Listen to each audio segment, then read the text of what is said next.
All right, and we're live. This is Deadman's talking. Deadman talking, and joining me is Alex S. Johnson.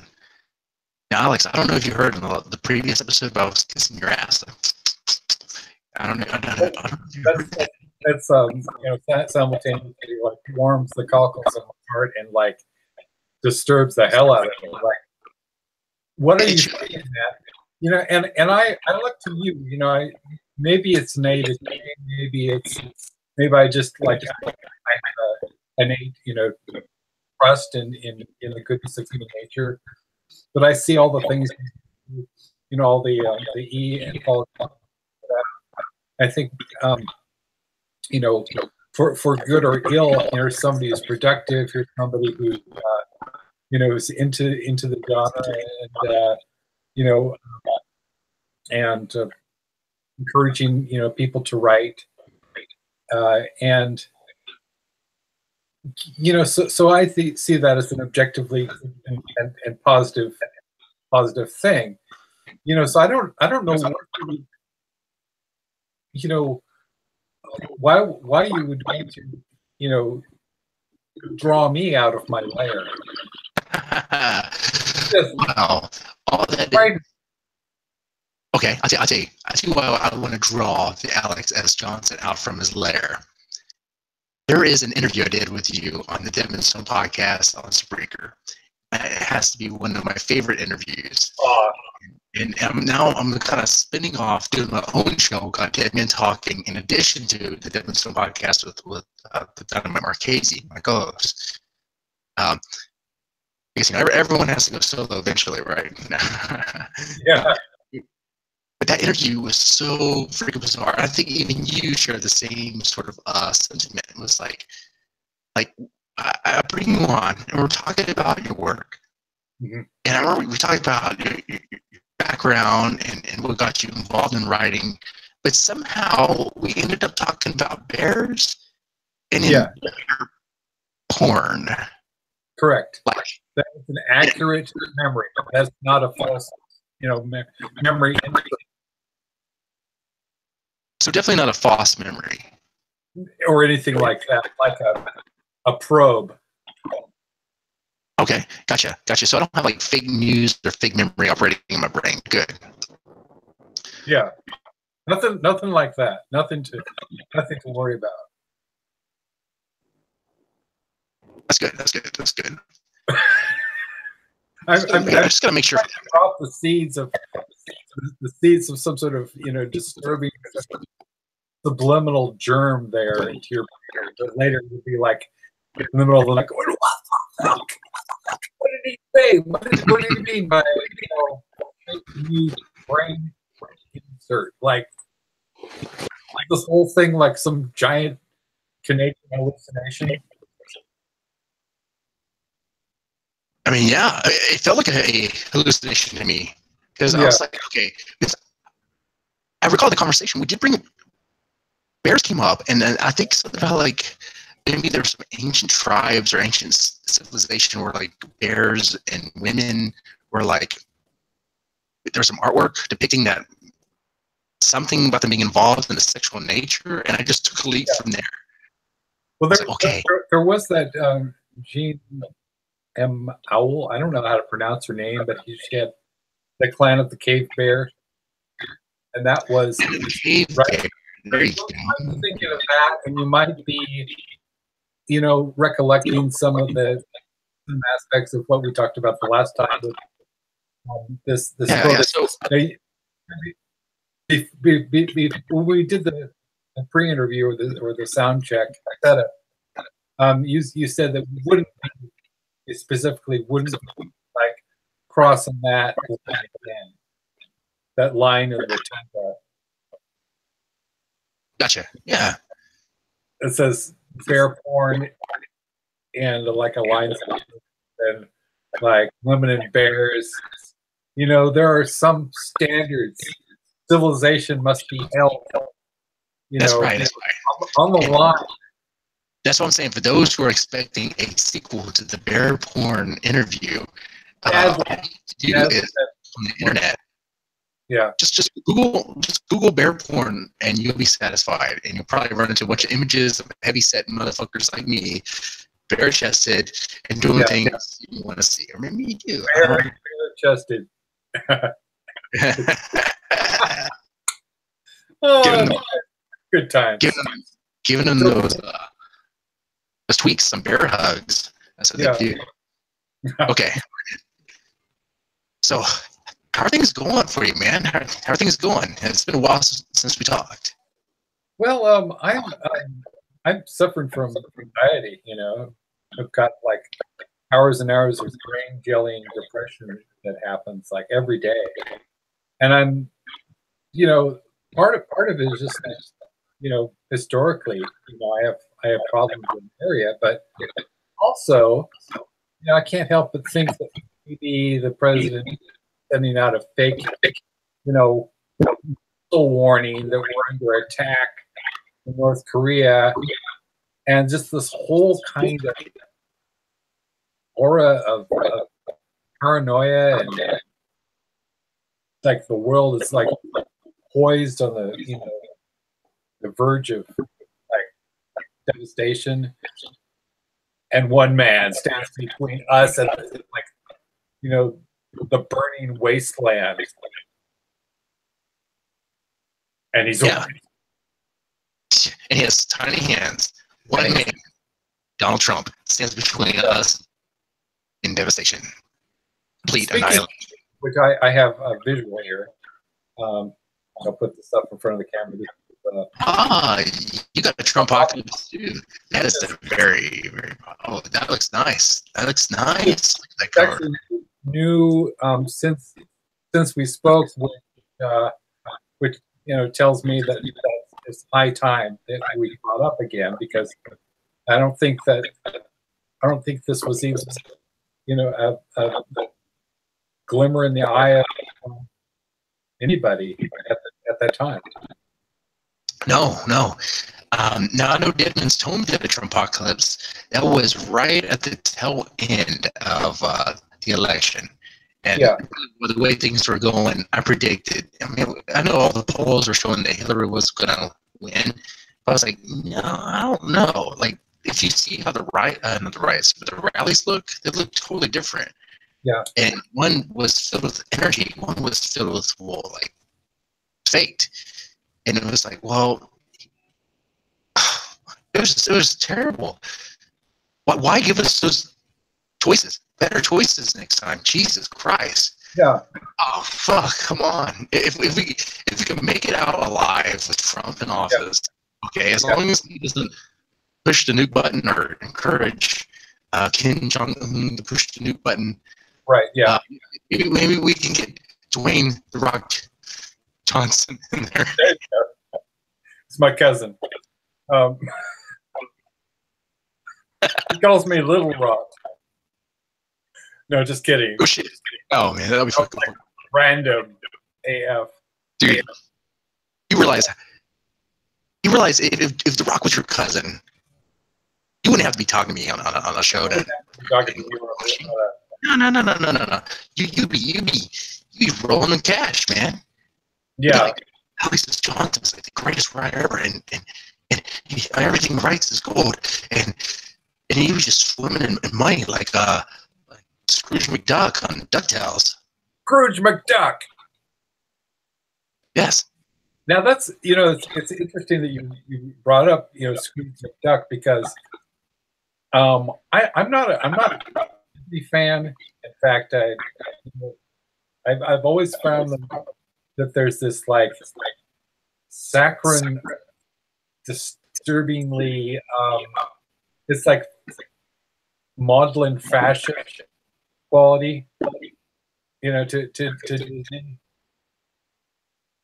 like they're like, you know, it's like they try to take the darkness out of reality, and it's actually become dark. Gotcha. You know, there was this great cartoon that I put in my Facebook, like, you know, the Sieg Heil Mickey Mouse, where it's like, you know, this fascist Mickey Mouse doing, you know, you know. Mickey Mouse, huh? See, right. I just got in trouble on YouTube for doing that. Jesus Christ. The mouse. But, you know, the Charles Bukowski was like obsessed with Mickey Mouse because he said, like, he would go into these drunken rants about how the bastard has 3 fingers. You can never trust anybody with 3 fingers. And, no, you can't. You can't. Because he gave away the secrets twice. You can trust, you know, you can trust me 2 times and then 3 times. You've got Mickey Mouse fingers, man. Yeah, look at that. Look at that. Trinity, the dark Trinity of the mouse fingers. So when did you put together the Trumpocalypse, the Alexis Johnson Trumpocalypse? Scrooge McDuck. We're going to get around to Scrooge McDuck because I think that there's some sort of like unholy resonance with Trump. Oh yeah. The Trump is a Mickey Mouse or, you know, Scrooge McDuck of the future, you know, who's came back in time, and, you know, with a scalp reduction. Yeah, except you know, one thing, you know, Scrooge McDuck may have some redeeming qualities. You know, he might be able to self-reflect, you know, reflect on his wrongdoings and grow. You know, like his nephews, like teach him something, teach him a lesson. Yeah. And maybe Trump doesn't have that in the White House, but if he does have it, it's within the White House with his family that's like lost to everyone else. Like, I would totally, okay, let me ask you something. Okay, so Jeff Sessions is all like anti-marijuana. Oh yeah, Jeff Sessions like, he gets fucked marijuana laws up. Like he doesn't give a fuck about it. And I'm all like, what if? I told my wife this too. It's like what if? You know, they say Trump plays 4D chess. I don't believe that at all. But what if he's going to allow Jeff Sessions to step in with this huge cock, swinging around, be like, you know what? Fuck your marijuana state laws. It's illegal. And Trump comes and goes, you know what? No, let him be.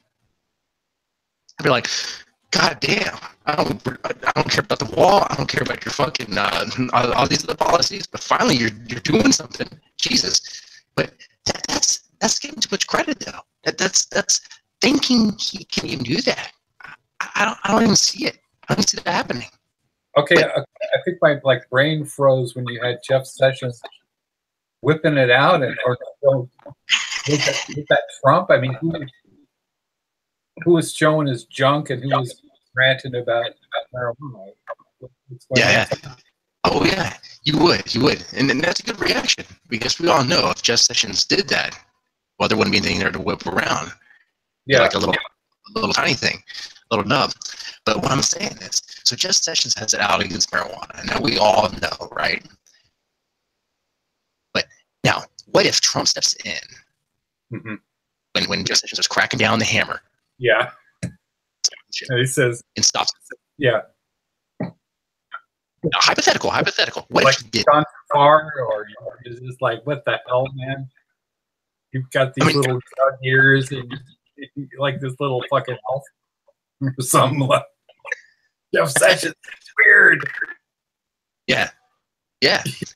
And for me, it would be like the one moment where Trump would be like stepping in to like finally be the businessman he's supposed to be, and we could totally pay off the deficit with the tax money we get off legal weed. So why not just keep it legal? Right. Yeah. Oh shit! I heard about this not so long ago. What in Canada? No way. This can't be true. In Canada, they're going to legalize it all across. Okay. Now that was just kind of like random of you to like reach in there and call out Canada back into the conversation, screaming and I know, but I was just talking about marijuana, and it was something that was like crazy. I heard about earlier. I don't know if you heard about it. I don't know if I'm living in a bizarro land. Well, okay, so we've established things that, like, if this were like a congressional session, and we had You know, and like when they have a meeting of some sort of special, um, some special like focus group or whatever, and Mhm. House of Representatives, and they have to go over some issue, and everybody has to like get all legalistic. And so if we had to focus, what are we really saying? You know, we're talking about, we've got a Jeff Sessions thread, we've got this Canadian thing going on, we've got Trump coming in there and catching Sessions. I don't know what he's doing. Maybe he's got from Horrified Press. All right. For dystopian fantasy meets reality, and it's a really, really nice piece of work. The Apocalypse looks impressive. I haven't read it yet. The cover does look pretty cool. I definitely have to dive into that. So definitely will do so. Now, okay. So, I think last time we talked, did I really do you justice? Did I really go into why it is you write? I don't know if I did, but. Okay, well, that's one of my favorite questions. All right. Why is Alex S. Johnson right? Well, for me, it's all about denial. And I think I'm kind of obsessed with how, as human beings, we use our intelligence in less than healthy ways. And one of the predominant ways that we use intelligence is not to solve problems, but I think to rationalize things that are just completely fucked up. To deny that they're happening, to make excuses for ourselves, or just to try to manage the incoming reality stream so we can maintain sanity. And so you kind of get into like a H.P. Lovecraft situation where as James says in the Call of Cthulhu, where if the brain could correlate all of its contents, then you'd just be like wind up in Arkham Asylum, just mirroring the walls with with your fluids. Okay. And yeah. So here's a concrete, a specific example of what I'm talking about with denial. All right. It was around 2012. There was an article that came out in the New York Times that was about how Barack Obama had these drone Tuesdays. Like every Tuesday, he would sit down with his advisor, and someone would have a PowerPoint up, and the president would very soberly decide who they were going to drone strike that day. And I don't know. Tuesdays. Drone Strike Tuesday. Wow. Drone Strike Tuesdays. Look at that. Wow. Yeah. So I heard that you could order these things on this app too, on the app on the phone. I don't know if that's true or not, but like I heard Hillary Clinton was like ordering drone strikes on an app on a phone. Like, pretty much. I mean, crazy good times. So it's like, and it's like, I mean, I think like since since Watergate, at least, it goes way back. But I mean, at least since Watergate, we've been sort of as a people progressively drowned in like awful hysteria. So it's almost like that, is the bygone halcyon stage of reason, where we were both striking American citizens. And that was like one of the stories that I remember from that time, where this guy was concerned about his relatives. They were all targeted, and they were pleading like, "Please, Mr. Obama, don't kill us with drone strikes." And the way this article in Times represented it, he was just sitting there, very, very matter of factly, and he had these PowerPoints, and he'd be presented. So here's our candidate. Here's the next candidate. One of the really bizarre things about that story was he talked about you didn't always know who they were striking. And they would have like an idea that there was some sort of pattern of activity that they dubbed terrorist. Okay, all right, yeah, makes sense. And it seemed kind of like hella abstract. But it was that as a combination of like Obama would go and he would consult. He would spend some quality time with old Christian philosophers like Thomas Aquinas, and then he'd come back and he'd make a decision about some sort of piece of data.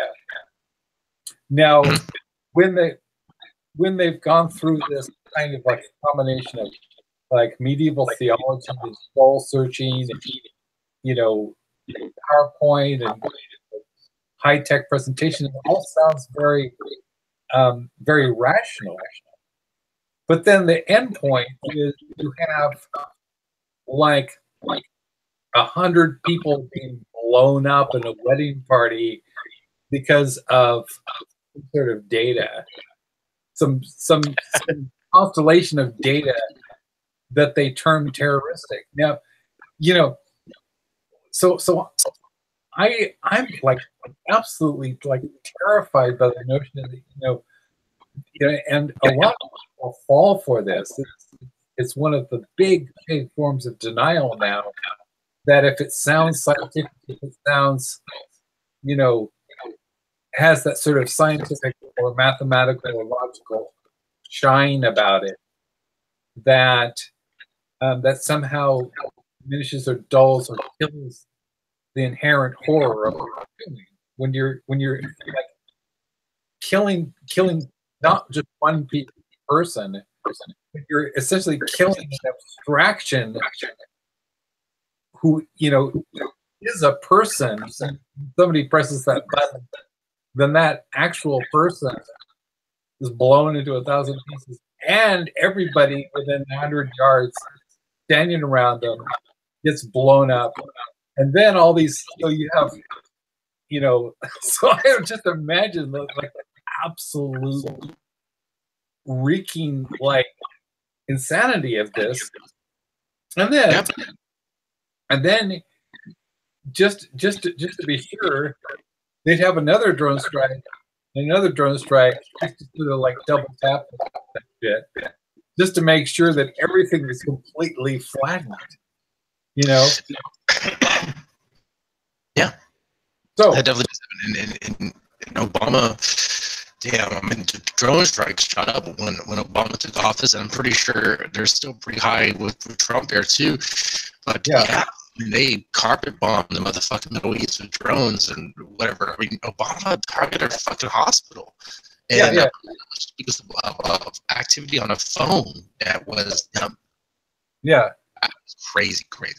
So, right. If I were to summarize this, so one of the reasons you write is to kind of tackle or wrestle with this cognitive dissonance, the struggle between ignorance, the blissful ignorance, and that the horrors that is going around us. I mean, that's well put. So that's a massive bear to wrestle, dude. That is a massive bear to fucking wrestle. Man, you keep dragging the poor earth guy. I did that one time, a bear. But that is a fucking grizzly, though. I mean, that is a huge thing to tackle. That's crazy. But okay, so like speaking of like tackling the bear, I mean, you talk about the elephant in the room, right? Okay, so you've got this. I mean, it could be an elephant, it could be a Canadian bear, it could be, you know, but we're talking about the horror, you know, the thing that must not be, you know, the things that in order to think of ourselves as a civilization, you know, in order to think of of ourselves as representatives of a civilization, a country, a nation, then there's a certain amount of necessary denial. I think part of this is like the rationalization, you know, viz like reading Catholic theology. I mean, it's like, who the hell really understands what that connection is? That's so bizarre. Like, well, I think a PowerPoint presentation and then some Thomas Aquinas should do the trick. That's my Obama. You know, that should that should clarify things. You know, it's like, who reads Thomas Aquinas or Saint Augustine? You know, Civitas Dei. So you, which or you know, the Confessions, which is like crazy, some crazy shit. Anyway, and so Saint Augustine, like, if you know, you have to be a real sinner in order to be a saint. So, you know, what does that say? What does that say about the whole like rotten subconscious of these people who make these decisions? Like, what, you know, because they must have some tremendous ego about them. So they're literally playing fucking God out there. You know, they're like Kurtz in Heart of Darkness. You know? Of course, man. Yeah. I mean, in these political figures, especially the presidents, the dictators, they must think of themselves as some sort of god at one point. I mean, you can't tell me that Obama sitting on the office, or Bush, George W. Bush, of all people, sitting on the desk, didn't reflect on how heavy things were, how big the impact was. It's yeah. Like, I mean, crazy. But I can more see like W kind of having a little chuckle. I mean, I think even W has some humanity. I truly do think, you know, he has some humanity, and maybe it's just because Trump is such a freaking psychopath. I mean, he's literally a psychopath. So you can see a little tickle of human, like even in W. And I can see him sort of like being maybe a little bit horrified and having a little giggle at the tremendous weight of what, you know, what he could do. And maybe, you know, plus his little, you know, brain, I mean, he really believed that, you know, that he was fighting terror on behalf of liberty and freedom. You know? So it looks like we got some fan questions too. Oh my God, fan questions! This is the first fan questions. I know, right? It's like the third time I was doing. Third time for me to do this Deadman talking. First time was totally off the random, and second time was a little less random. This time was definitely a lot more planned. So we're going places. Look at that. Well, yeah, you did foreground, right? So people are saying, I get something. You used to be a smoker, is it right? What the hell? I have no idea. I have no idea. Who are these people? I don't know. What do you don't know? They're just random people? Do they have names? Do they have tents? I'm not gonna reveal names. I'm not gonna be that guy. No, just random fan questions. You used to be a smoker? I used to smoke. Yeah. Okay. Yes. Cigars. I kind of still do every now and then. My wife hates it. My wife fucking hates that shit. Yeah. And I can understand why, because when I was a kid, and my mama smoked, I would hate that. I fucking hate it. Be like, Mom, you're poisoning your body, blah, blah, blah, blah. And I freak out. But then I'm like 30 something, buying cigars at Specs or whatever. And I'm like, well, I don't know. I kind of like a cigar every now and then. But right. I don't know. So yeah, that's yes. And smoking was my little like death buddy for your little death buddy. Death buddy.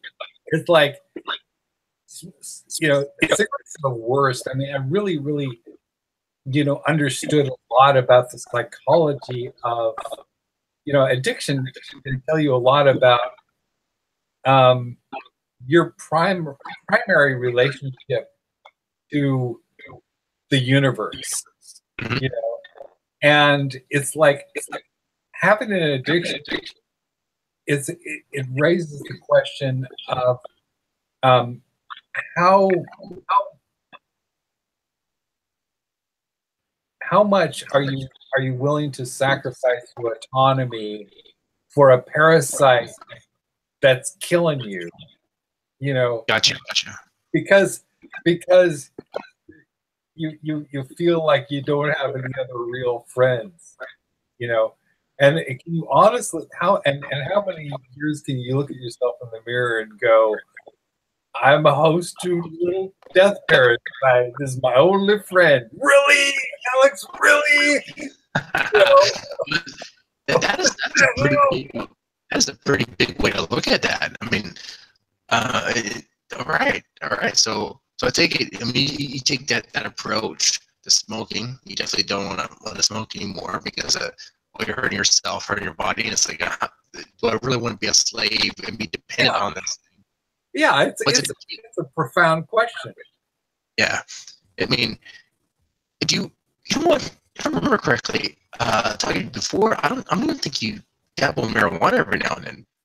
Well, that's a question that, you know, certainly we could talk about. We could talk about Jeff Sessions. I think if people really wanted an answer to that question, all they'd have to do is read a book titled "The Doom Hippies." The Doom Hippies. Oh, that will remove all doubt. Speaking of which, it was another fan question asking if there's going to be a sequel to the Doom Hippies. Oh yes, there is. Absolutely. There's Brides of Doom. Which came out this last year. I don't know people, you know, where they were. Where they were? Yeah, because I put out, you know, tons of books, and then I get like so disheartened, like, he's reading these books, you know. You know what, Alex? That can happen. That happens. Sometimes people get burned out. They put out so much material. Honestly, you have a lot of material out there. It's easy to happen. And of course, I go on Facebook and I see that you have a Facebook fan page or group. It seems to have a healthy amount of followers, people that respect you and like you. I don't know if they respect you. I don't know if I want to give them that much credit, but you seem to have a following. You have a following. You have more than some other authors that claim to, quote, make a living off their work. And these quote, make a living off their work cats I'm talking about are pretty young guys. Yeah. And not to name names or whatever, but I'm just like, what, you make a living? And I had them on the show before, and I asked them point blank, I was like, wait. You say make a living. I'm going to ask you something. You mean like you're living off government assistance, make a living, or you actually make a living off your work? Yeah. And he told me, he swore he's actually making a living off his work. And this guy doesn't have as many followers as you do. So if you're not making anything off your work, I'm not saying it's you. I'm just saying there's a disconnect there. And man, I want to help you if I can. Jeez, I don't know if I'm the magic man on this. If I was, I would on cash too. But we gotta help you. We gotta help you narrow that disconnect. You know. Definitely.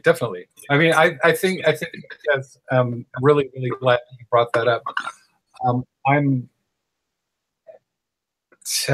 I love the idea of Bizarro, just to introduce it that way, and I think that it's a incredibly fluid and interesting genre that a lot of my stuff falls into that category. In fact, Brian Keene of all people said that I was Bizarro. I was like, "Are you kidding me? You didn't know who I am?" So that was pretty amazing. And the Doom Hippies has a lot of stuff that's bizarre, that's inspired by Bizarro, and has that flavor. But it's one of those really promising genres. And what I like about it is that it's really a great vehicle for satire. Like my book, Dr. Flesh, which is kind of like, I'll just do a little show and tell here. Dr. Flesh was a kind of a look at the Obama administration, and that was sort of like through the lens of a sort of a virtual reality organic movie, But that's the point. The point is that I really think that there is an audience, and there's in England, Pippa Bailey, who did some reviews of my stuff, and I really enjoyed the particularly this character called Ronaldo, this world's smallest circus. I think we talked about Ronaldo the last time. That's right. I was thinking he was a stuffed teddy bear, but no, he's a real bear. Yeah, he's a real bear. He's really small. He's sort of like the anti-Paddington. He's like a multiple agent. It's like a triple agent. He's kind of a psychopath, but he's also cuddly. And so for me, like Ronaldo was a real representative of the kind of stuff that I like to do. I enjoy doing. I think I do well, and it touches on like the duality that we have. The sort of like rational, chaotic, dooms, drone strike, but with a little fill up of Christian theology and science. We have blood and guts, but we have and it's just this if I think if the average person today were if we could like represent the average person today as and profile them, I think that they'd be like deeply disturbed and bipolar and all over the place by nature of what they have to do. If they reflect on everything. Yeah. So I want to do stuff with like it's actually like I did something with my horny elastic, but anyway, I want to do something that's responsible escapism, like that directly addresses the things that we need to address in order to be whole people.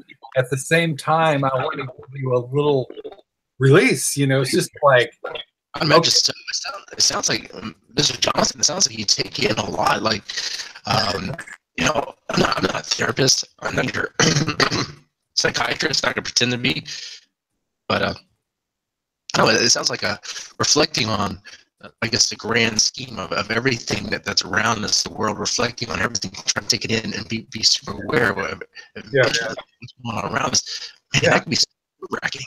I mean, I know that there are days where I was stressed and depressed because I was reading the news. I was reading what was on my feed. And like a month ago, I was like, you know what? I just can't read the news anymore because it just makes me sad and depressed. And I've fixed it. my day job and get focused on, and it's pretty intense stuff. And I have Deadman's to focus on, and so I was like, I go get my family, get my kids, you know. So I was like, you know what? I can't do much about what's going on in the news, not really, not directly. But what I can do is I can try to make it where my daughter, my son, and my wife, that we have a good life as much as we can. So, man, that's what I try to do. It like, I don't know. I'm just like, every now and then I have depressed days, but man, I fight. I try to fight through, but Yeah. I don't know. Maybe I'm going on a limb here, but maybe. Have you thought about like cutting the cord on social media? Oh, yeah. But then I would be like stranded, you know, kind of like, it's, you know, social media is incredibly problematic, and you're right. I don't even. It's probably worth, you know, several stories. I probably should write something about that.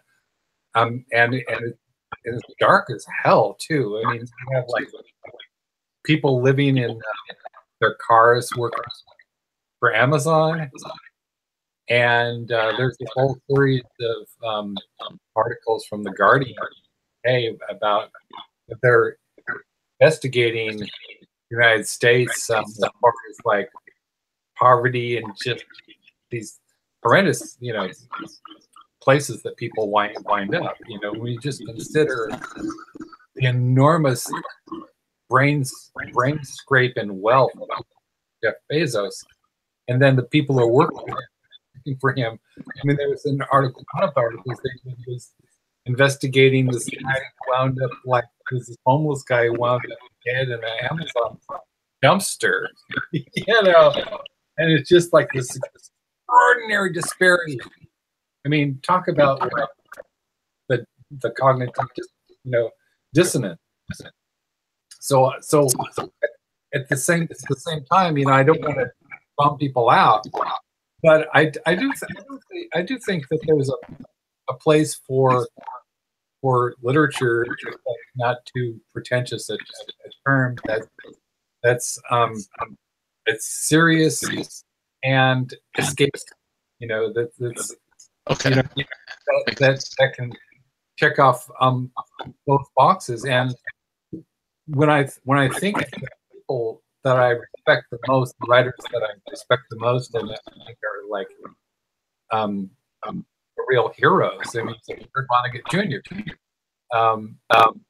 Was, I mean, Slaughterhouse-Five is a perfect example. It was a guy who was like actually literally caught in his, you know, the slaughterhouse, you know, beneath Dresden during the firebombing of Dresden, and you know, this entire city was like the you know, one of Europe's most beautiful prized, you know, cities, absolutely liquidated, you know, and he's underground, you know, as a prisoner of war, and then he comes up with this kind of fantastic science fiction story that's dark, that's funny as hell. It's, you know, this is like this wonderful kind of like optimistic pessimist. But I think that there's pessimistic. Something. Pessimistic. I mean, you could have a blend of that. That's for sure. So I think there's something to be said for tragedy, and one of the things that I love about the horror genre, potentially bizarro, is that a lot of people are scared for real reasons, and it's okay to admit it. We have to stop pretending that it's a Disney World out there. You know, it's not a happy place, but at the same time, we don't need to be like frightened out of our skulls all the time. We have to go on. We have to have, you know, our lives and our careers and our families and our, you know, recreation and everything else. So I want to be like kind of like the guy who's who's providing that entertainment that's right for our times, and it's not too grandiose. Our times are scary, but there's also, I think, there's a beautiful light at the end of several dark tunnels. I don't know if it's just reflected like, you know,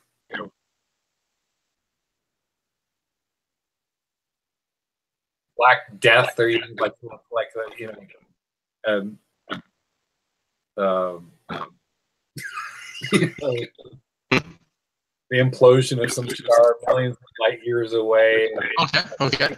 Reflection of like, you know, just. But we have to get going. Yeah, keep going and try to make sense of it. Yeah. Okay. And, you know, I have to ask you, like, out of all the characters that you have written, out of all the characters in the stories, which one is your favorite? Well, I'm glad you asked. Okay, I was going to tell Shadow Girl, which is a story I wrote last year, is about this woman who's her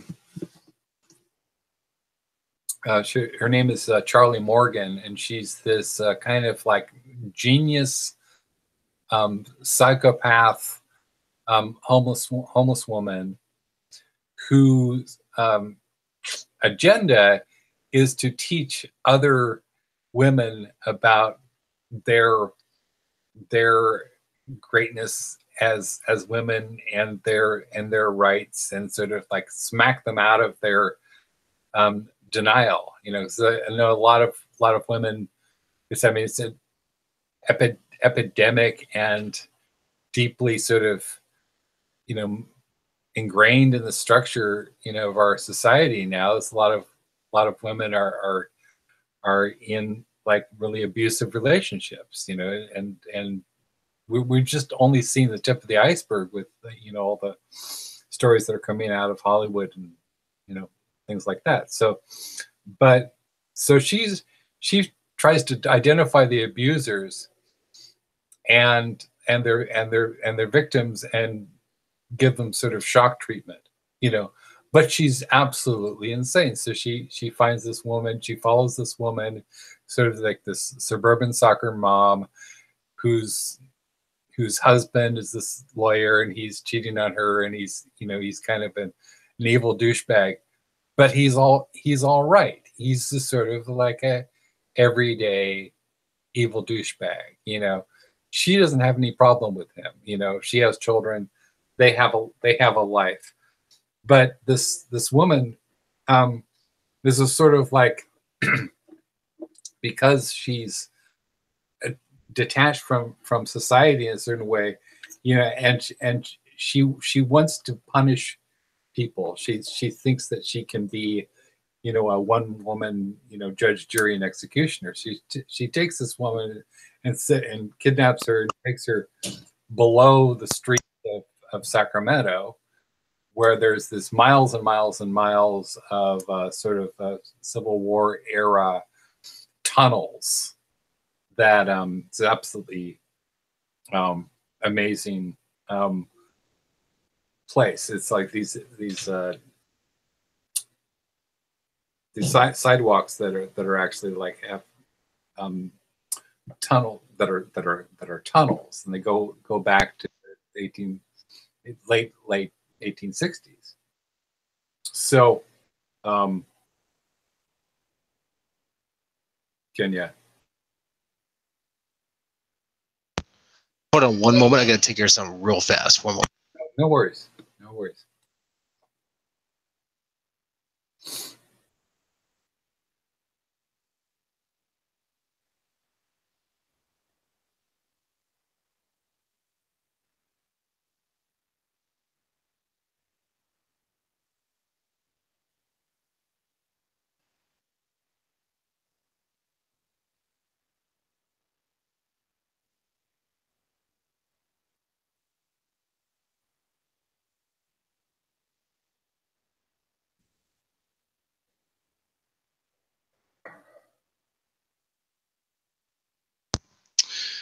Sorry about that.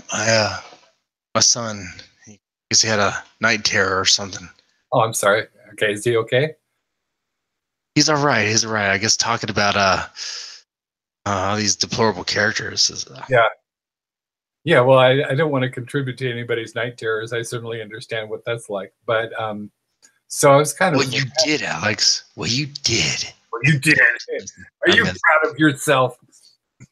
How does that make you feel deep inside? So that doesn't give you a warm feeling, knowing that there are probably some people out there that have read your stuff, read your stories, and are probably haunted by a character. Well, that's actually kind of apropos to this Charlie Morgan character, because I have a friend named Donna Fox, who's a fellow resident of Sacramento and also writes in the horror genre, and she actually works downtown in this area that I describe, and Old Town Sacramento, where these miles and miles of tunnels, hollow sidewalks actually. And so this is where the story takes place. So you have these tunnels, which are reputedly haunted, and they were the subject of one of those ghost finders, whatever, ghost hunter episodes. Yeah, I can see why.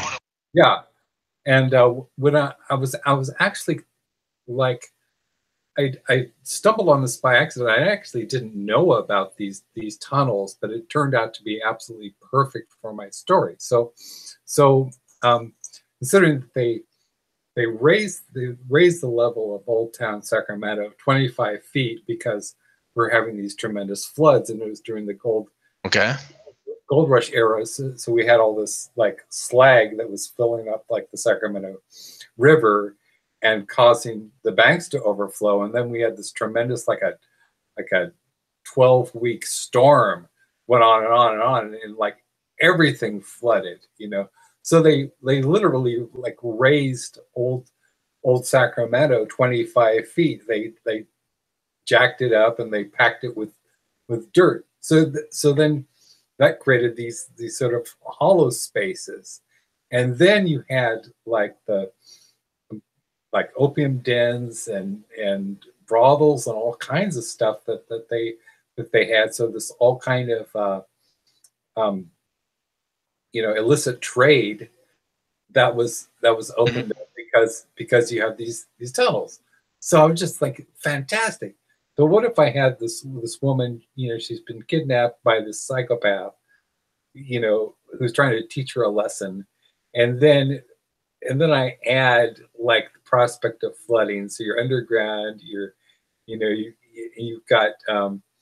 we've got ghosts, I was thinking, man, hauntings, flooding, underground is like paranoia, claustrophobia, city, madness, and the story is narrated by the woman who's this crazy woman. So Charlie Morgan's like, all told, I think my favorite character, and Donna was I work.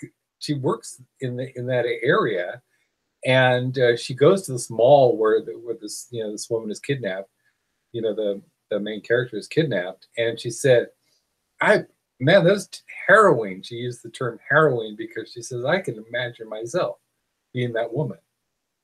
And I was like, oh yes, well, my work here is done. Very, very excellent, Smithers.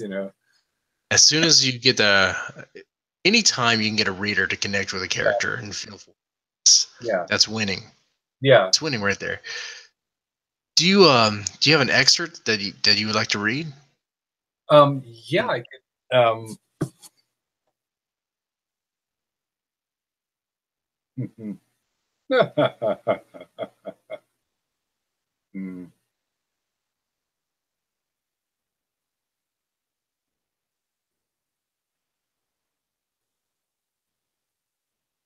Wow. Yeah, I didn't anticipate. That's okay. All of a sudden, I'm kind of shy, Oh, don't be shy. Don't be shy to me. Come on now. Okay, we talked about so much already. Yeah, I know. Okay, this is called The Trash. The Trash.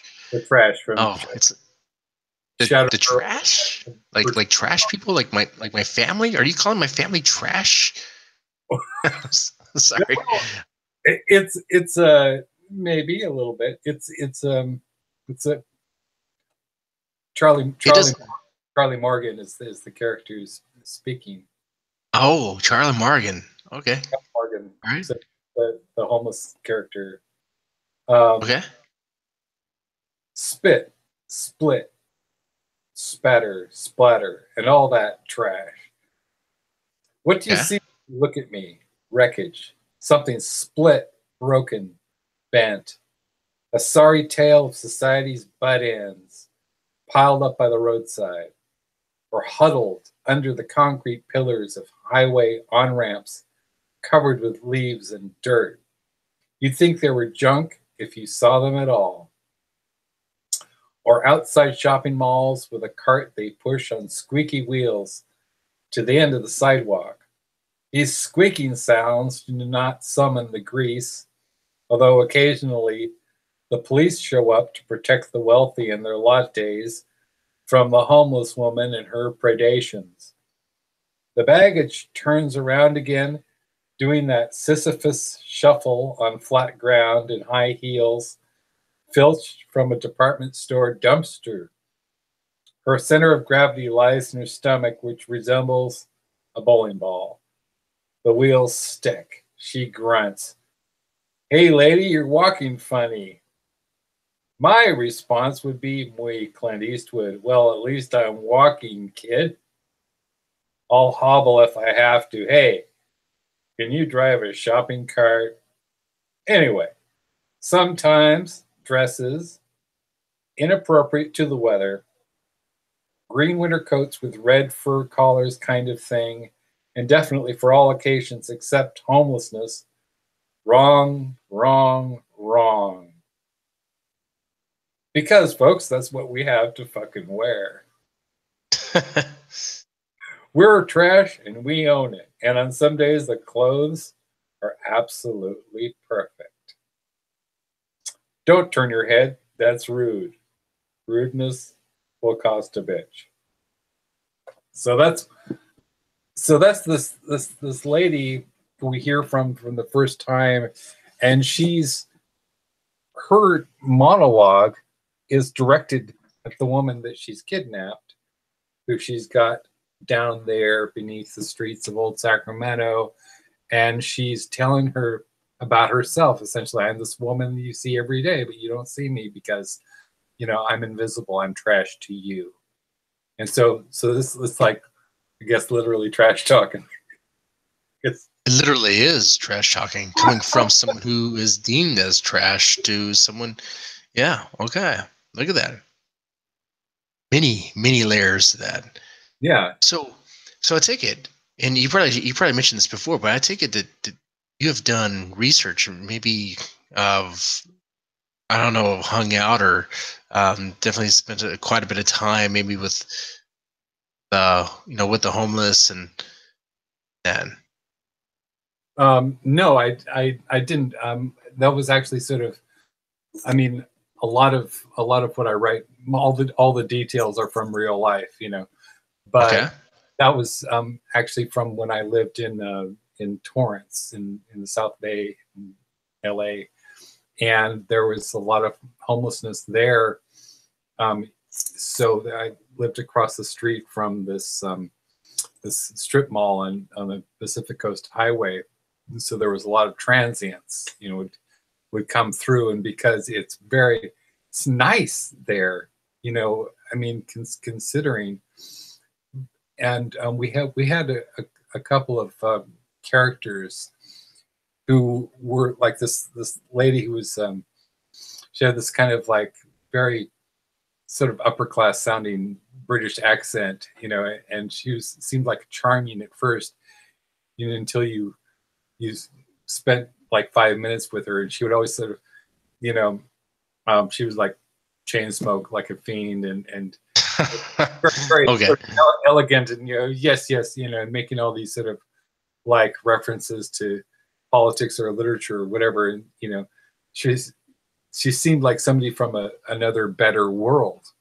And but she was just, you know, mentally ill, you know, homeless lady. She always wear this red coat, you know, and I sometimes see her like just sleeping on a bench or something because she didn't have anywhere to go. And there's a lot of people, characters like that. There's a lot of homelessness in Sacramento, certainly, and it's just a really you know, it's a deplorable situation for us. Especially, you know, talk about like Norway in comparison, you know, to the you know, this setup that Norwegians have, you know. But I haven't. Yeah, I'm not sure. I'm not sure what their setup is over there. But yeah, there definitely is a huge you know, homeless problem here in the U.S. and there's no real help for it. And it doesn't help that mental health plays a factor to it because of course it would. Yeah, I mean, And and in mental health and then of course substance abuse because why not, you know? yeah. If people treat you like shit, if your life is shit, why not just drink what you can, smoke what you find, and huff what you can, shit huff. You know, I know you wrote something like the shit huffers, but there's people that literally huff shit because like they want to get high and when they can, and hey, they're gonna do it. I think that's a really good segue because I want to get away from, you know, we've been talking about some pretty, you know, distressing and depressing things. Deep stuff. We have. In fact, maybe this will help. Okay. To line it up, if there's something that you would like to, out of the works you worked on, is there something that you would like to turn into like a play? I don't know if that's something that you would do. I'd have to see the bear. I would like to see that bear on the stage. I can totally see that because first of all, you would have to have. I mean, I don't know how you would replicate it. You know, whether you'd have to have like a child operating it, and then because he's 1 foot tall, don't forget, you know, or just and that have everybody treat him as 1 feet tall, and like I guess you would have to settle. You would have to settle with a little person if that's okay with you. You would have to settle with a little person. Yeah. Formerly known as midgets, but I think they like to be called as little people. So a little person dressed as a bear that I you know, just storms out of a trailer in a trailer park and I don't know, with a booze in one hand and I don't know, a pack of smokes another, and you know, I could see it. I could see the guy. Yeah, I like the I think it's like the combination of like cute, curmudgeonly, you know, and if we take it back all the way to the Disney theme, we started off, you know, mentioned like Scrooge McDuck and some of these things. If you've got the darkness, then I say the darkness. Yes. If you got the darkness. Sorry, I was emphasizing the word darkness. I was like, you got the darkness. I'm sorry. I'm going crazy. Oh, wow. Are you going crazy? I'm going crazy. Man. Yeah, man. You know, I'm feeling it. Are you feeling it? Yeah. Well, this makes me think of like, to take a complete detour. I love those promotional gimmicks that they had back in the Grindhouse days for movies like Cannibal Ferox or, you know, Make Them Die Slowly, or, you know, Cannibal Holocaust, or all those great movies, you know, Maniac, you know, like do not experience more than one intense sensation. don't. You know, Oh wait, I think now my voice sounds weird. you know, Whoa. or like the Mondo movies, you know, or like Faces of Death or whatever, you know. So it's like you're kind of going in that direction. You Ah, that's cool. Cool. know, I like that. All right. experience darkness. I had this dream once where it was like there was this voice. It was like this movie theater, and somebody was saying in the movie, like you were about to experience total reality, and I was like, what? Yeah, man, I want to see that. I want to. I don't know what that is, but I want to. I want to. I I don't want. think I've seen that. I would like to see it. What Yeah, is total reality? you know that was the premise of Doctor Flesh. You know, it's like Ooh, I gotta tell Doctor. you, Yeah, you, you change one or two stinky ass diapers that are like bloated, like shit spilling out from the sides, and if you still aren't convinced you're living the real reality, then yeah, I don't know what to tell you. Because man, you get in there, and anyone with kids knows what I'm talking about. Oh man, oh what crazy. you're okay. So I'm not sure I understood that. I was saying, some people say, wonder, are they really living the real reality? Some people say, oh, is this real life? Is this real life?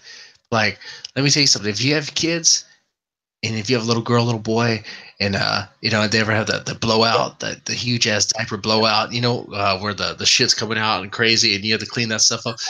You go through that. You go through that. Then yeah, you're definitely. If you go through that and you still don't think you're living reality, I don't know what to tell you. I don't know what to tell you, because that right there is shit is getting real. I mean, the smell, everything. I don't know. Fuck. You know. Yeah, maybe I'm just crazy too. Maybe I'm just crazy, Alex. Yeah. Maybe I'm crazy. I'm not making any sense. No, no, Maybe I no. need medication. I think we can draw this all together.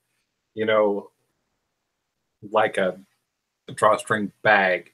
You know, we could. Okay.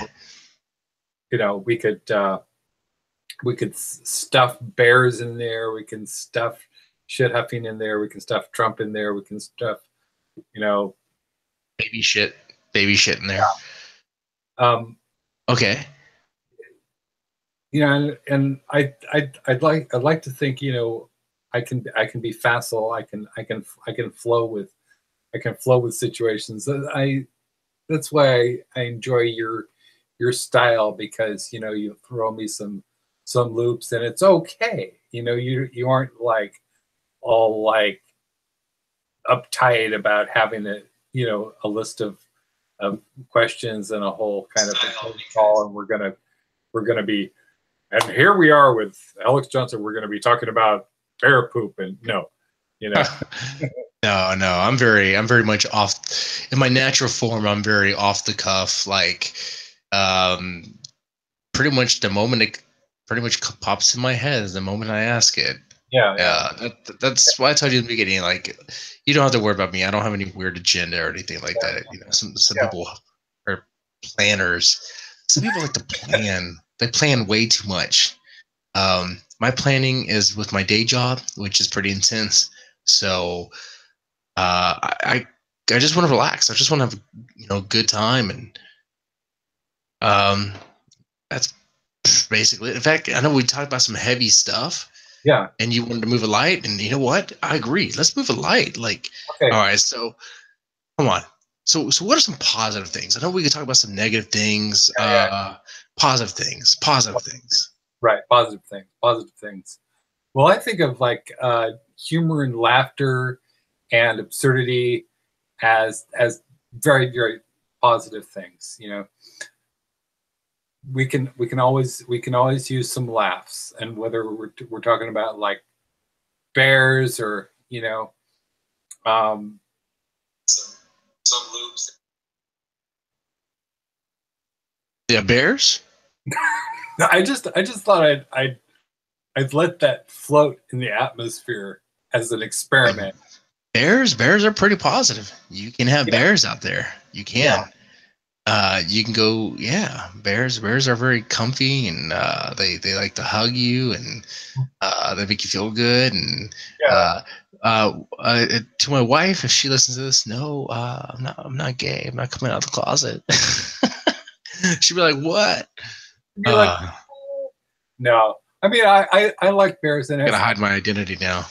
it's actually kind of part of my family, my family culture, because we had some connections with UC Berkeley, and my great grandfather taught at UC Berkeley. He was a historian there, and so we got the bears, and kind of like that association with the golden bears is got California history, and that. So in my family, we call ourselves kind of like bears, like my The dad, Bears. the bear, you know. So Bears. so I have a positive association with bears, and they're furry, but they're also kind of like, aren't they kind of solitary, and um, they kind of keep to themselves. Yeah, I've heard that. I've heard they're pretty solitary. I know what grizzlies, or I'm not sure which bear, but there's some that, I mean, if you cross their path and they're hungry, I mean, you don't want to do that. But for the most part, they're not going to mess with you. He looks like Uh, so hardcore now. I just gotta say, he's just like a hardcore man. You could be like frightening. You could almost, if you I could you invoke the darkness, that smile would be like, evoke the darkness. yeah, like that is just like, The man. only time, the only time a bear is going to mess with you, son, is if you go out hunting for elk out there in Alaska. You run into a bear, and you better ask yourself, are you ready? Are you ready to face this bear? Because your fucking gun might not be able to save you when he comes on you. Oh yeah, you like that? Yeah. No, pretty intense. Yeah. Scary. Can I do another kind of reading? Sure. Got time? Yeah. Got plenty of time. Okay. Because got oh, this is Bad Sunset. Yeah. This also has some bear stuff in it. So I don't know what you're like, what? What's that?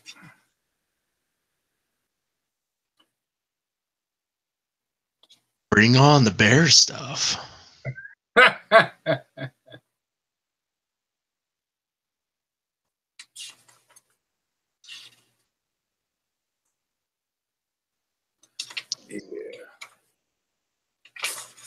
Yeah. Well, this is a weird Western. Like a spaghetti western. Yeah, it's a spaghetti Western with extra weird in it. Nice. Yeah. And where were you? Where were you when you wrote this? I was in LA. Yeah. Where I mean, where were you when you wrote this? Where were you when you wrote this? What state of mind were you in? Did you have the help from Mary Jane? Was the green fairy on your shoulder? Were you Yeah, chasing the purple dragon? the Green Fairy was familiar to me, but I was You know the fairy. Purple Dragon, man. Purple Dragon. Oh, you didn't mess with the purple dragon. That's good. People get stuck on that one. They try to chase the dragon. You don't ever catch the dragon. You don't ever catch it. So it's just constantly moving. It's like freaking me out. All right, I won't freak you out. Don't worry. Okay. So this is a scene where, okay, there's two main characters. One is Jesus Christ. Jesus Christ. Yeah. Damn. And he comes back. He comes back as kind of like a old Western gunslinger, Oh, okay. So Okay. known as Like a Doc Holliday. He comes back as a Doc Holliday sort of guy. very much. And as a matter of fact, that movie, it was kind of inspired a lot of this. The Tombstone. Tombstone was Yeah. a great thing. And then so there's the Christo Kid, and then there's the Brujo, who's kind of a shaman, medicine man, and so they're kind of like set against each other. Anyway, so we have with the Christ comes into town, the Brujo comes into town, and so then there's this showdown between the two. And there's a showdown between Jesus and who? And the Brujo, the one they call the Brujo. Oh, the Brujo. Yeah. Okay. So that's the setup, and that's what if? Yeah. I'm not going to spoil this, but wait. What if the Brujo is somehow related, like a very distant relative of Judas? It's positive. Possibly, I could have gone that direction, but I didn't. It did not. Not yet. Yeah. Oh, we don't have his origin story yet. But don't worry.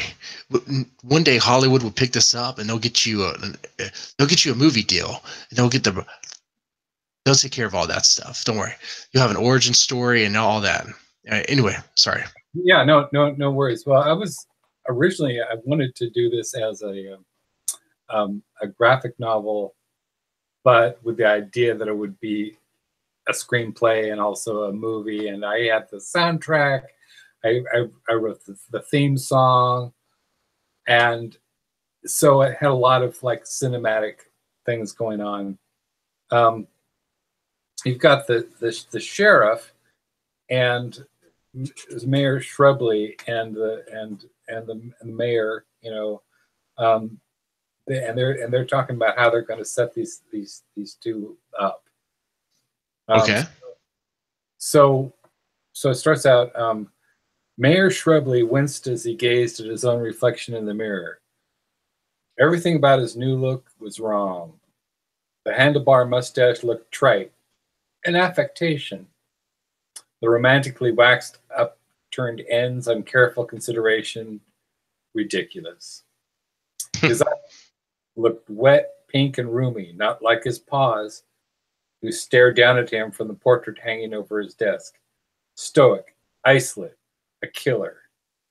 Paul was a real man, never caught wanting in a gunfight, a poker game, or a session of chase the filly and plug her holes. Paul never secretly fantasized about rough trade or forced feminization, at least as far as the current mayor knew. George Shrubley's handlers had sent him off on an errand into the wilderness, armed only with a toothpick and some gamey underwear. Either you'll come back triumphant, or the bear will come back wearing your teeth as jewelry, and we'll put the bear in charge, they told him. As it happened, neither scenario prevailed. The bear fucked George 3 ways to Sunday. It was painful. It was humiliating, and it was the only way to escape certain death. When the bear had had his fill, they both signed a non-disclosure agreement, and George was released back into civilization, his pride damaged beyond repair. But he was alive, and that supposedly was all that counted. Is it, though? Is it? Now be alive. No. Now he would have to deal with that situation. Yeah. The current crisis as best as he was able. There had been rumors in town about a man who called himself the Christo Kid. Steely-eyed, with a face and an aspect right out of an Albrecht Dürer etching. The Kid bore an uncanny resemblance to portrayals of man's savior in art from the Northern Renaissance, except for the gun belt and the cheroot and the 5 o'clock shadow and the grim set of his jaw. Aside from these, he was the spitting image of man's savior. Shrubley heard a steady knock at the door. Freezing, he gauged the potential for bodily trauma should he plunge himself suddenly through the window onto the street. Or he could just put a bullet through his head and end the tension. Or he could just open the door. Don't even think about it, said the voice on the other side. Sheriff? Yeah, that's me. Don't be a Nelly boy, damn it. Thought that tussle with the bear straightened you right out. That was wrong. I guess we all were. We can do this the easy way, or we can do this my way.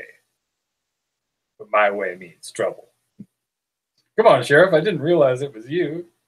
I hope, thought the mayor, he still believes my fib about the bear. Damn it, brother man. It's locked. I ain't one polite knocking. You know that, or am I going to have to shoot the lock off?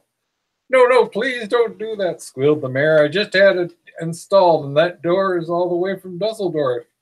It was crafted by German masters. Well, if they ain't here to open the door, somebody's going to have to. Sure, one second. The mayor gingerly undid the deadbolt and the other locks and opened the door. The sheriff, Joshua Shrubley, walked past him and straddled the chair that sat in front of the mayor's desk. You and me, we've got some jawing to do. I expect you're here to talk about the Christo kid, said the mayor, desperately trying to dial down his heartbeat and breathe evenly. Maybe, said his identical twin.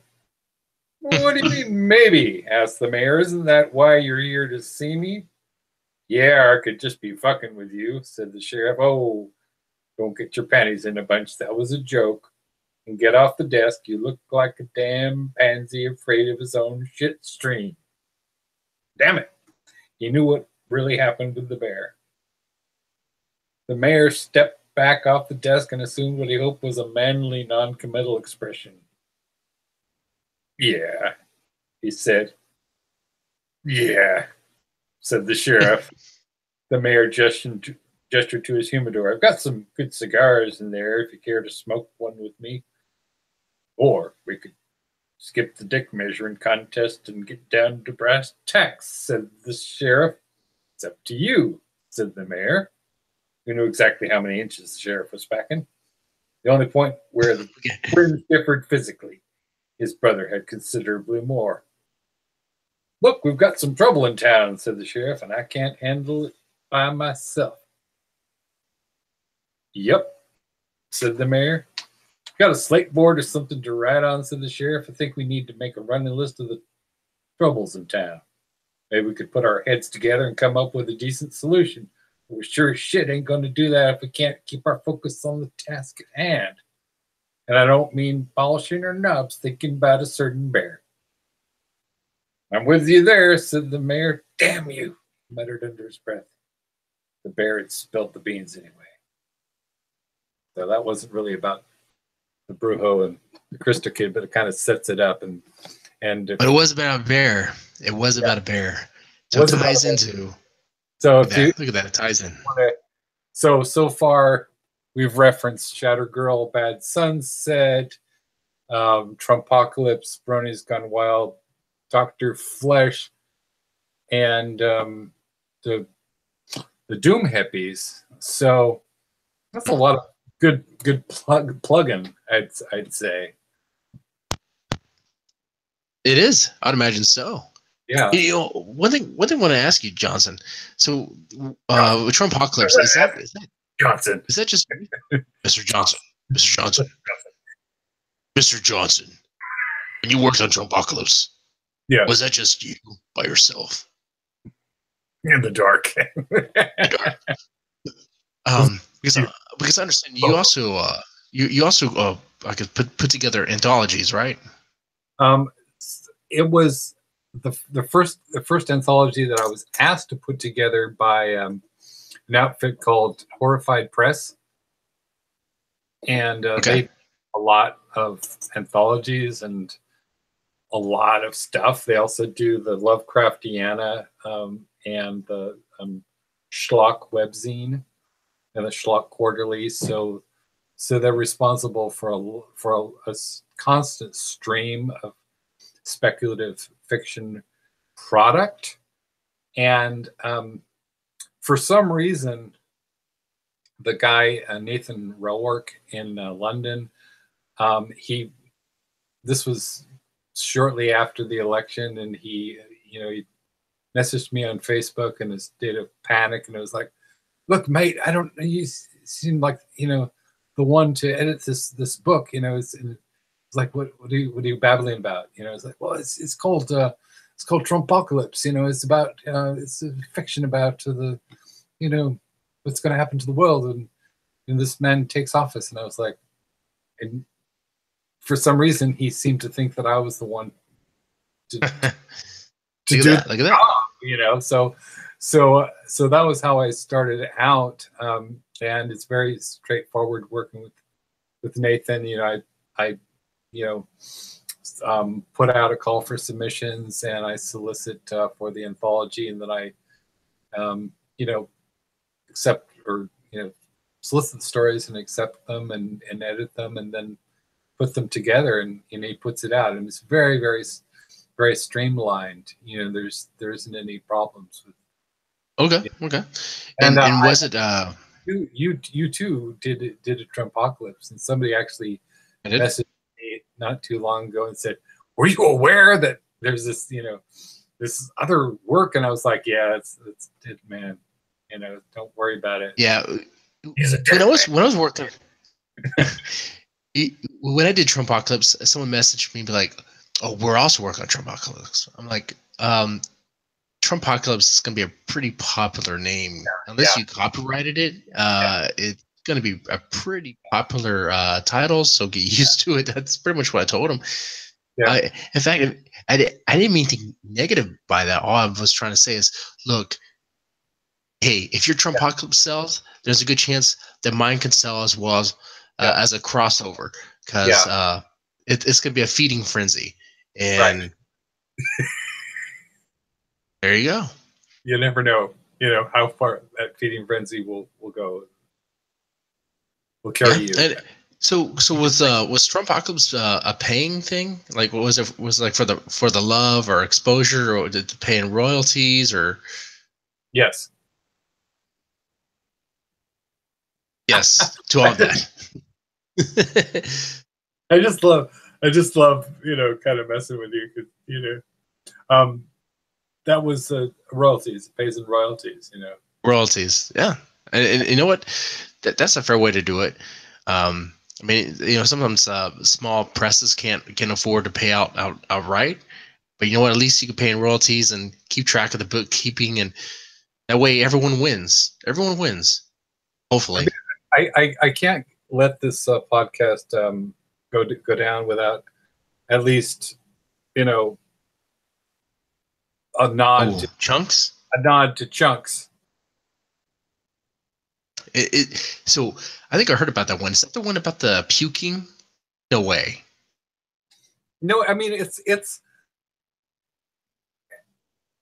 I just actually thought there. I mean, there was a period. It seemed like everybody I knew was a splatterpunk, or everybody I knew in the universe aspired to write the most extreme, most nauseating, absurdly graphic, punch you in the gut, and there's a lot of competition too, so that was so I thought, as a kind of a reductio ad absurdum, that inevitably, if somebody's going to put out this concept, and it's like Trumpocalypse, there's you can't really reasonably monopolize that subject. No. Yeah. So that the whole idea of doing the most extreme, the most extreme anthology ever, to me seemed like a kind of a, there's part of me that's extremely simplistic and operates on the kind of like a total reduction to like the signal, you know, and that's Okay. like chunks. I want to do a book called Chunks. And it's literally about chunks. And be just like totally serious about it in like chunks, you know, and then you'd have your death voice, you know, your Doctor Doom voice, you know, Chunks, the most nauseating anthology ever published. Chunks, the most nauseating anthology ever. Yeah. All right. And right. So I you know, I just love that idea. I love, because especially, you know, for horror and for Bizarro, there's a lot of people who are a lot more pretentious and grandiose about, you know, who they are and what they do than I think is really healthy. Yeah. You know, it's like a lot of Bizarro people. What you're doing is cool, but you kind of have to take it with a grain of salt. And people get so sensitive about their genre and their subgenre and their, you know, their anthologies and their ideas and it's like, when you look at it, and what are we talking about? So I thought, here's something that it would be impossible to be pretentious about. But then I thought it would be really, really funny to be pretentious about it. You know, the most nauseating, you know, I was going to like put out chunks with like a list of side effects. You know, some side effects of reading chunks can include, you know, nausea, heart palpitations, you know, diarrhea, you know, spontaneous orgies with bears. I just wanted to do something that was just sort of like that niche, you know, that like kind of like the lowest common denominator, Beavis and Butthead, like it's called Chunks. You know, well, you know what? Solemnly on your coffee table and just like dare people to bring it up. I don't know. In a way, I kind of feel like I'm following in your footsteps in a bit, because Deadman's Tome is working on an anthology right now. You might have heard about it, called The Shit Fest, and it's literally about stories about shit, about you know, jumping a deuce, diarrhea, all that stuff. So stories about people straining to take a shit and they die, or people who drop shits that become like sentient and try to attack them. People who, I guess shit on a Ouija board and it causes things to happen. People, yeah, but like Stephen King's Dinner, but instead of dinner, shitter, where like the gypsy cursed him to drown in his own shit. So what happened is he drowned in his own shit, or he shit himself to death. You know, things like that. That's shit fest, and it's looking like it's going to become a fine product that people will proudly have on their coffee table, and it'll be great. Yeah. I just, you know, that's exactly it. I mean, there was nothing more to it than that, and ironically enough, the stories are really good. I mean, I say definitely, you know, it could stand by, you know, with the best Bizarro, the best you know, body horror stuff that's come out. You know, the stories are top notch. They're fantastic. One of my favorite stories is by a guy named Russell Holbrook, who's from Georgia, and he's put out some stuff. You should talk to him if you haven't already. I should. Hilarious, funny. All right. Well, awesome. I'll find him on Facebook or Twitter or something. I'll send him a message. Let him know about the shit fest, because there's still plenty of openings, and you know, if he wants to participate, go right ahead. All right, Alex, man, we're coming towards the end of this. Do you have anything else you want to plug or say before we wrap up? Well, that's kind of like a dangerous proximity. You're talking about, holes. You're talking about plugging stuff, and you're talking about Plugging stuff. Plugging so stuff and shit. yeah. I just I think for you as a guy who works in a pretty stressful occupation, and sort of like being able to put out some entertainment, and me who's just always thinking about how do I compress the universe into a very, very compact,